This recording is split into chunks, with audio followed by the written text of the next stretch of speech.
En el oscuro mundo de la mafia, donde el poder, el miedo y la lealtad se mezclan, pocos logran sobrevivir sin perder su humanidad. Y menos aún aquellos que están ligados a los nombres más temidos. Pero hoy todo está a punto de cambiar. Los hijos de El Mayo se abren y revelan la verdad de su padre. ¿Qué hay detrás de su legado? ¿Qué secretos han permanecido ocultos por años? Si pensaste que sabías todo sobre El Mayo, piénsalo de nuevo. Hoy vamos a destapar lo que nadie se atrevió a contar. Durante años, El Mayo ha sido uno de los hombres más poderosos en el mundo del narcotráfico. Sin embargo, hay algo que muchos desconocen. Algo que solo los más cercanos, incluso su propia familia, guardan bajo llave. Y hoy vamos a escuchar de primera mano lo que los hijos de El Mayo tienen que decir sobre él. Lo que están a punto de escuchar cambiará por completo la visión que tenía sobre El Mayo Zambada. ¿Estás listo para descubrir la verdad detrás de su imagen pública? Comencemos. El mundo del narcotráfico mexicano es conocido por sus mafias poderosas y a menudo implacables. El cártel de Sinaloa, uno de los actores más notorios dentro de este escenario, ha estado marcado por figuras carismáticas, pero también por una dinámica interna llena de traiciones, alianzas y secretos.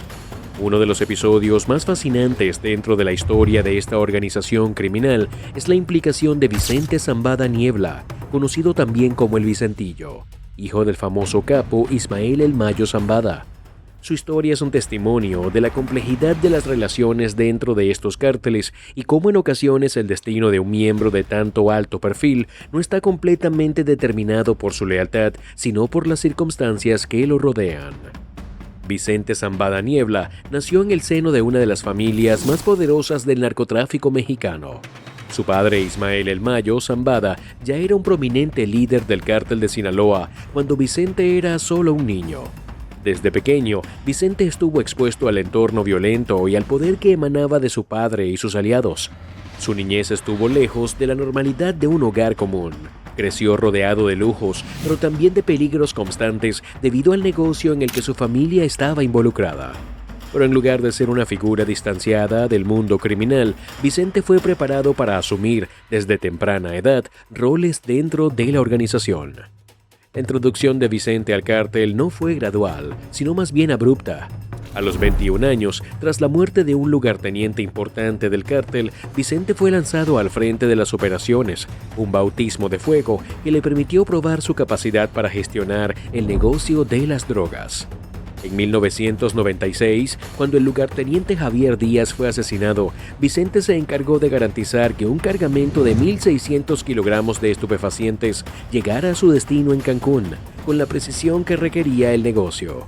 Este primer gran reto sirvió como el inicio de su ascenso en el mundo del narcotráfico y lo consolidó como una figura central dentro del cártel.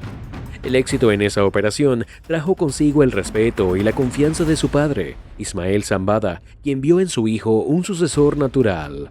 A partir de ese momento, Vicente Zambada comenzó a involucrarse más profundamente en los asuntos del cártel, aprendiendo no solo de su padre, sino también de otras figuras clave, como Joaquín El Chapo Guzmán.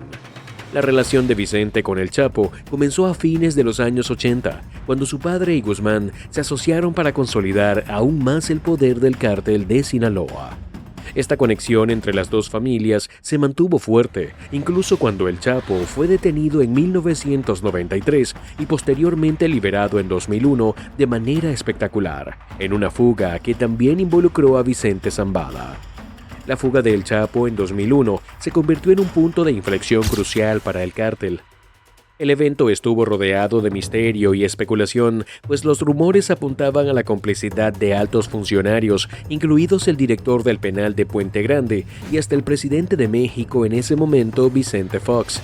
Sin embargo, Vicente Zambada aclaró que el plan de escape de El Chapo había involucrado a un reducido grupo de conspiradores y destacó que, según lo que le había contado su padre, Guzmán había escapado en un carro de lavandería, una historia que más tarde sería confirmada como la versión verdadera. Tras la fuga de El Chapo, el cártel de Sinaloa experimentó una renovación de su poder, especialmente bajo la dirección de El Mayo. En lugar de desintegrarse, el cártel se consolidó como una de las fuerzas más grandes en el narcotráfico mundial. En esa nueva fase, Vicente Zambada no solo se encargó de la logística del cártel, sino que también tuvo que manejar los numerosos conflictos con otras organizaciones rivales. El enfrentamiento más importante en esa época fue con el cártel de Tijuana, conocido también como los Arellano Félix. Esta disputa comenzó a principios de los años 90 y se convirtió en una guerra abierta, con asesinatos y traiciones constantes entre las dos facciones. En una ocasión, Vicente Zambada tuvo que viajar a Tijuana con Amado Carrillo Fuentes, un aliado cercano de su padre, para intentar negociar una tregua entre los dos cárteles. La reunión, que se llevó a cabo con Benjamín Arellano Félix, uno de los líderes del cártel de Tijuana, no terminó bien. Tras ser insultado y amenazado por Arellano Félix, Vicente tuvo que retirarse apresuradamente con su compañero Carrillo Fuentes, lo que puso de manifiesto la creciente tensión y rivalidad entre las organizaciones. Este episodio también resalta el peligro al que Vicente Zambada estuvo expuesto constantemente mientras ascendía en el mundo del narcotráfico. La situación con el cártel de Tijuana y otros grupos rivales fue solo una parte del complicado panorama de los negocios del cártel de Sinaloa.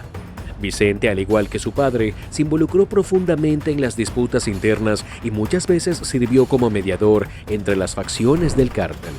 Su habilidad para manejar estas negociaciones fue esencial para mantener el control de las rutas de contrabando y los territorios clave. No obstante, las tensiones con otras organizaciones, como los Beltrán Leiva, también marcaron la historia del cártel de Sinaloa. La relación de los Zambada con los Beltrán Leiva se desintegró de manera violenta en 2008, cuando estos últimos decidieron separarse del cártel de Sinaloa para aliarse con el cártel de Juárez. Esto desencadenó una serie de enfrentamientos sangrientos y violentos entre los dos cárteles. Vicente Zambada, en respuesta a esta traición, ordenó el secuestro y asesinato de un miembro importante del cártel de los Beltrán Leiva, lo que reflejó la brutalidad con la que se resolvían los conflictos dentro del narcotráfico mexicano. Pero la participación de Vicente Zambada no se limitó a las batallas de poder entre cárteles rivales. También fue un factor crucial en la corrupción que permeaba las estructuras del gobierno mexicano. La influencia del cártel de Sinaloa se extendía hasta altos funcionarios del gobierno y el ejército, quienes en muchos casos cooperaban para permitir el flujo constante de drogas sin ser molestados por las autoridades. Los testimonios de Vicente Zambada ante los tribunales detallaron sus interacciones con estos funcionarios, mostrando el nivel de penetración que el cártel tenía en las instituciones del país. El futuro de Vicente Zambada, sin embargo, tomó un giro inesperado. En 2009 fue arrestado por las autoridades mexicanas, lo que representó un golpe devastador para el cártel de Sinaloa. En ese momento, Zambada era considerado uno de los líderes más importantes de la organización. Tras ser extraditado a Estados Unidos, enfrentó numerosos cargos relacionados con el narcotráfico, el lavado de dinero y el crimen organizado. Sin embargo, lo que realmente sorprendió a todos fue su decisión de cooperar con las autoridades estadounidenses. Esta traición dentro de la estructura del cártel de Sinaloa fue un hito significativo en la lucha contra las organizaciones criminales mexicanas. La cooperación de Vicente Zambada Niebla con las autoridades de Estados Unidos no solo marcó su caída dentro del cártel de Sinaloa, sino que también desveló una serie de detalles internos del cártel que antes solo existían como rumores en el ámbito del crimen organizado. Este acto de traición representó un giro inesperado en la historia del narcotráfico, una historia en la que las lealtades eran esenciales, pero también lo era la supervivencia personal. Su decisión de colaborar con las autoridades una vez arrestado cambió drásticamente el rumbo de la lucha contra el narcotráfico, al proporcionar una visión sin precedentes sobre las operaciones clandestinas del cártel de Sinaloa. Vicente Zambada fue arrestado en 2009 en México y rápidamente extraditado a los Estados Unidos, donde enfrentó cargos graves por narcotráfico, lavado de dinero y crimen organizado. En ese momento, se encontraba entre los miembros más poderosos del cártel de Sinaloa y era considerado uno de los principales sucesores de su padre, Ismael El Mayo Zambada, quien seguía siendo uno de los capos más temidos del narcotráfico mundial. Lo que sorprendió a las autoridades y a muchos en el mundo del crimen fue que Vicente no solo se declaró culpable de los cargos en su contra, sino que decidió cooperar con las fuerzas de la ley, un acto que podría haber tenido repercusiones fatales en su vida, dado el código de honor que existe dentro del mundo del narcotráfico. La cooperación de Zambada Niebla fue decisiva para la caída del cártel de Sinaloa. A lo largo de su testimonio ante las autoridades estadounidenses, Zambada proporcionó detalles cruciales y ayudaron a desmantelar las operaciones del cártel. Habló abiertamente sobre las rutas de contrabando utilizadas para transportar enormes cantidades de cocaína, marihuana y otras drogas hacia Estados Unidos, así como sobre la estructura de la organización criminal y la manera en que operaban sus redes de distribución a nivel mundial. Esta información permitió a las autoridades rastrear y desmantelar muchas de las redes de distribución del cártel, afectando gravemente su capacidad de operar en las zonas más rentables. Uno de los aspectos más relevantes de su colaboración fue el testimonio que proporcionó sobre el papel central que jugaban los Zambada dentro de la organización. Aunque muchos en el cártel pensaban que el liderazgo de El Mayo Zambada era inquebrantable, la información de Vicente permitió a los fiscales y a las fuerzas del orden comprender la forma en que operaban los Zambada y otros altos mandos del cártel. Además, las declaraciones de Vicente revelaron cómo la corrupción se extendía a lo largo de las instituciones gubernamentales, desde agentes de la policía hasta oficiales del ejército y funcionarios de alto nivel. La penetración de estos funcionarios dentro de las fuerzas del orden no solo facilitaba el tráfico de drogas, sino que también protegía las actividades del cártel de cualquier intento de intervención por parte de las autoridades mexicanas. A través de su cooperación, Vicente Zambada también proporcionó nombres de otros miembros de alto rango del cártel, incluyendo algunos de los hijos de Joaquín El Chapo Guzmán, lo que ayudó a desmantelar aún más las operaciones del cártel. La información que suministró sobre las conexiones internacionales del cártel de Sinaloa fue clave para las investigaciones en varios países, desde Estados Unidos hasta Colombia, donde las conexiones del cártel con los cárteles de drogas sudamericanos eran estrechas. En un giro inesperado, las revelaciones de Zambada también ayudaron a identificar a aliados del cártel en países como Guatemala y Panamá, ampliando el alcance de las investigaciones más allá de México. El impacto de la cooperación de Vicente Zambada no se limitó solo a la detención de miembros del cártel de Sinaloa, sino que también permitió a las autoridades realizar operaciones conjuntas con otros países para atacar las fuentes de suministro de droga. Las redes de distribución de la cocaína, por ejemplo, eran amplias y complejas, lo que requería una cooperación internacional masiva para desmantelar las rutas utilizadas por los narcotraficantes. La información proporcionada por Zambada ayudó a coordinar esfuerzos entre agencias de Estados Unidos, Colombia y otros países clave en la lucha contra las drogas. Uno de los puntos más sorprendentes en el testimonio de Vicente fue la forma en que describió la estructura interna del cártel. Explicó cómo, a pesar de que muchos en el mundo del narcotráfico consideraban a Joaquín El Chapo Guzmán como el líder más famoso y carismático del cártel, la verdadera gestión operativa recaía en figuras como su padre, El Mayo y él mismo. Aunque El Chapo tenía un poder simbólico en la organización, su encarcelamiento y la fuga espectacular en 2001 habían dejado claro que el cártel no dependía exclusivamente de un solo líder. La organización operaba como una red descentralizada en la que diversas facciones actuaban bajo el paraguas del cártel, pero con una coordinación estratégica que garantizaba su prevalencia. La traición de Vicente Zambada al cártel tuvo un efecto devastador en la estructura del poder dentro de la organización. Su testimonio fue fundamental para que las autoridades estadounidenses lograran realizar operaciones de gran escala contra las finanzas del cártel, lo que resultó en el congelamiento de activos y el arresto de varios colaboradores cercanos. Aunque Ismael Zambada logró mantenerse fuera del alcance de las autoridades por años, el testimonio de su hijo contribuyó enormemente a la caída de su poder económico. Además, los nexos de Vicente con otras organizaciones de narcotráfico, como los Beltrán Leiva, fueron claves para desentrañar las alianzas y traiciones que marcaban las dinámicas entre los diferentes grupos criminales.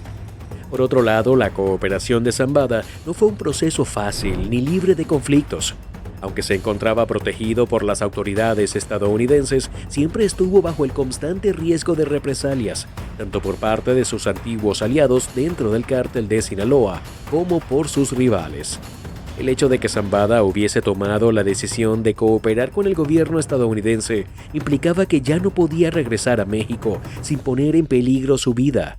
Su testimonio ante el tribunal también llevó a un juicio largo y mediático, durante el cual las tensiones entre los fiscales, la defensa y el cártel fueron palpables. Sin embargo, lo que pocos anticiparon fue el alcance de la información que Zambada había compartido y cómo ésta cambiaría el panorama del narcotráfico en los años siguientes. A pesar de la magnitud de su cooperación con las autoridades, la historia de Vicente Zambada Niebla sigue siendo una de las más complejas dentro del mundo del narcotráfico.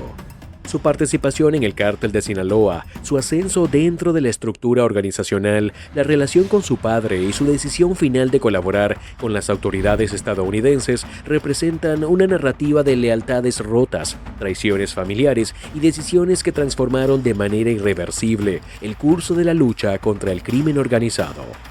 El futuro del cártel de Sinaloa después de la cooperación de Vicente Zambada también fue incierto.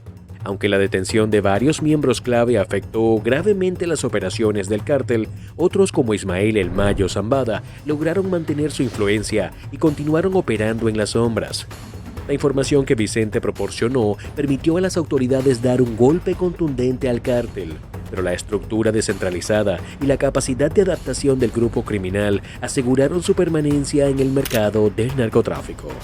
El ascenso de Ismael El Mayo Zambada al poder no fue una historia de suerte ni de casualidades, sino una construcción meticulosa marcada por una astucia sin igual, una visión estratégica y una tenaz búsqueda de control que definió su rol dentro del cártel de Sinaloa. Este hombre, conocido por su discreción, nunca fue tan visible como otros líderes del narcotráfico, pero su influencia y habilidad para mantenerse en las sombras lo hicieron uno de los más poderosos y escurridizos capos de la historia del crimen organizado. A lo largo de su carrera, Zambada mostró una capacidad sorprendente para forjar alianzas clave, tanto dentro de su propio cártel como fuera de él, lo que le permitió consolidarse en un puesto de liderazgo dentro de la organización. A diferencia de otros líderes que operaban con la fuerza y el control absoluto, El Mayo prefería la sutileza de las negociaciones y las alianzas estratégicas, sabiendo cuándo ser flexible y cuándo ser inflexible. Su habilidad para navegar las aguas turbulentas del crimen organizado, donde las traiciones eran moneda corriente, le permitió sobrevivir durante décadas. No cabe duda de que el cártel de Sinaloa, bajo la dirección de Zambada, experimentó un periodo de consolidación de poder y expansión global. La organización no solo dominaba las rutas de tráfico de drogas desde México hacia Estados Unidos, sino que también estaba involucrada en actividades de lavado de dinero y tráfico de armas, extendiendo su red de influencia a varios continentes. A lo largo de los años, las autoridades intentaron en múltiples ocasiones capturar a Zambada, pero este se mostró implacable, eludiendo cada intento de captura con una serie de tácticas inteligentes que lo mantuvieron un paso adelante. A lo largo de los años, las relaciones de Zambada con otras figuras importantes dentro del crimen organizado fueron clave para su ascenso. Sabía que el poder en el mundo del narcotráfico no solo se trataba de tener el control de las rutas de drogas, sino también de construir una red sólida de aliados y colaboradores. En este sentido, Zambada forjó alianzas con otros líderes de cárteles rivales, demostrando ser un maestro de la diplomacia criminal. Sin embargo, este ambiente de alianzas y negociaciones no era suficiente para mantener a todos sus rivales a raya. El cártel de Sinaloa, como cualquier otra organización criminal, estaba lleno de facciones que luchaban por el control. Las disputas internas por el poder eran constantes, pero Zambada siempre parecía estar en la cima, observando cuidadosamente y maniobrando a su favor. El cártel de Sinaloa no era monolítico, su estructura estaba formada por varias facciones que operaban de forma independiente, pero bajo la autoridad central de figuras clave como El Mayo. Sin embargo, esta organización plural también presentaba riesgos, ya que las luchas de poder eran inevitables. Las rivalidades internas dentro del cártel llevaron a la traición, las disputas violentas y la desconfianza entre sus miembros, algo que Zambada entendió muy bien. A pesar de estas dificultades, él logró mantener su poder, adaptándose constantemente a las circunstancias cambiantes. Zambada se destacó por su capacidad para manejar estas luchas internas de poder con astucia y paciencia. En lugar de enfrentarse directamente a sus rivales, prefería debilitar sus posiciones poco a poco, dejando que las disputas se resolvieran entre ellos mientras él permanecía en un segundo plano. Esta habilidad le permitió mantener un control constante sobre el cártel de Sinaloa sin exponerse innecesariamente. Su estrategia era simple pero efectiva: divide y vencerás. La competencia interna era feroz, pero Zambada sabía cómo manipular a las personas para que lucharan entre sí, mientras él observaba desde las sombras, asegurándose de que su posición nunca estuviera en peligro. Las autoridades mexicanas y estadounidenses siempre estuvieron tras sus pasos, pero Zambada era extremadamente difícil de atrapar. Su modus operandi era impredecible, lo que dificultaba la tarea de los cuerpos de seguridad. A menudo viajaba bajo identidades falsas, utilizaba vehículos discretos y se movía en círculos reducidos, lo que le permitía permanecer fuera del radar. Su habilidad para operar de manera clandestina, sumada a su inteligencia estratégica, lo convirtió en un objetivo casi imposible de alcanzar para las autoridades. Sin embargo, la naturaleza del narcotráfico es inherentemente volátil. Con el paso de los años, una nueva generación de líderes surgió dentro del cártel de Sinaloa, lo que agregó una nueva capa de complejidad a la política interna del cártel. Los hijos de Joaquín El Chapo Guzmán, conocidos como los Chapitos, comenzaron a imponer su influencia en el cártel, lo que generó tensiones dentro de la organización. Joaquín Guzmán López, Iván Archibaldo Guzmán Salazar y Jesús Alfredo Guzmán Salazar estaban decididos a continuar el legado de su padre, lo que les otorgaba una gran cantidad de poder y control dentro del cártel. La presencia de los Chapitos en el escenario del narcotráfico no solo marcó el ascenso de una nueva generación de líderes, sino que también provocó una reconfiguración de las dinámicas internas del cártel de Sinaloa. Estas disputas por el control del cártel fueron intensas y a menudo violentas. El Mayo Zambada, aunque seguía siendo un actor fundamental dentro de la organización, se encontró en una posición más vulnerable. Los Chapitos representaban una nueva fuerza que desafiaría el control tradicional ejercido por Zambada, y aunque en muchos aspectos su liderazgo no estaba en duda, las tensiones con los hijos del Chapo fueron inevitables. A pesar de estas disputas internas, Zambada logró mantener la cohesión del cártel en gran medida. Su capacidad para adaptarse a las circunstancias cambiantes y su habilidad para negociar con los diferentes actores dentro del cártel garantizó su permanencia en el poder. El cártel de Sinaloa siguió prosperando en gran parte debido a la capacidad de Zambada para navegar las aguas turbulentas del narcotráfico. Aunque sus rivales intentaron socavar su autoridad, su astucia y su mente estratégica le permitieron mantenerse un paso adelante. Si te ha sorprendido todo esto, imagina lo que aún no sabes. ¿Quieres más historias exclusivas y secretos nunca antes contados sobre el mundo de la mafia? Suscríbete a Mafias en Máscaras y no te pierdas lo que viene. Lo más oscuro y revelador está solo comenzando. Sigue el viaje, sigue la historia.